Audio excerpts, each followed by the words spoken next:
வணக்கம். சிவகங்கை மாவட்டத்தில் ஒரு கோவிலில் தற்காலிக செக்யூரிட்டியாக வேலை செய்கிற அஜித்குமார் அப்படின்றவரை காவலில் செக்யூரிட்டியாக வேலை செஞ்சுருக்காரு. அந்த கோவிலுக்கு வந்த ஒரு 2 அம்மையார் மூதாட்டிகள் அந்த கோவிலில் சாமி தரிசனம் செய்யறதுக்காக பார்க்கிங்க்கு இடம் தேடியிருக்காங்க. பார்க்கிங்க்கு இடம் தேடும்போது கிடைக்காததுனால இந்த அஜித்குமார் கிட்ட கொடுத்து காரை பார்க் பண்ண சொல்லியிருக்காங்க. அவர் தன்னுடைய நண்பர்கள் 2 பேர்கிட்ட கொடுத்து காரை பார்க் பண்ண வச்சுருக்காரு.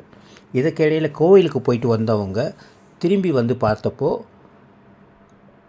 அந்த இடத்துல அவர் இல்லை. காரை எடுத்துகிட்டு அவங்க கிளம்பி போயிருக்காங்க. 2 மணி நேரம் கழித்து தங்கள் காரில் வச்சுருந்த 10 சவர நகையை காணோன்னு சொல்லி போலீஸ் ஸ்டேஷனில் போய் கம்ப்ளைண்ட் கொடுத்துருக்காங்க. இந்த கம்ப்ளைண்ட்டை எடுத்த சிவகங்கை மாவட்ட போலீஸார்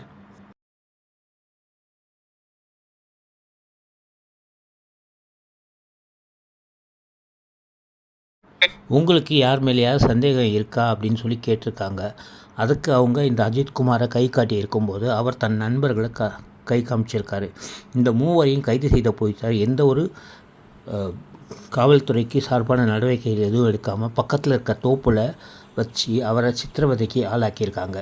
சித்திரவதை செஞ்சு மறுநாள் அவர் லாக்அப் மரணம் சம்பவிக்கப்பட்டதால் சம்பந்தப்பட்ட 5 காவலர்கள் சஸ்பெண்ட் செய்யப்பட்டுள்ளனர்.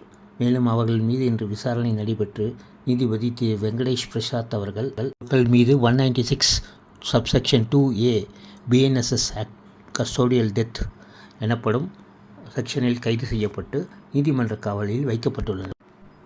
மேலும் இதன் மேல் CBCID வழக்கு உத்தரவு பிறப்பிக்கப்பட்டுள்ளது. நன்றி, வணக்கம்.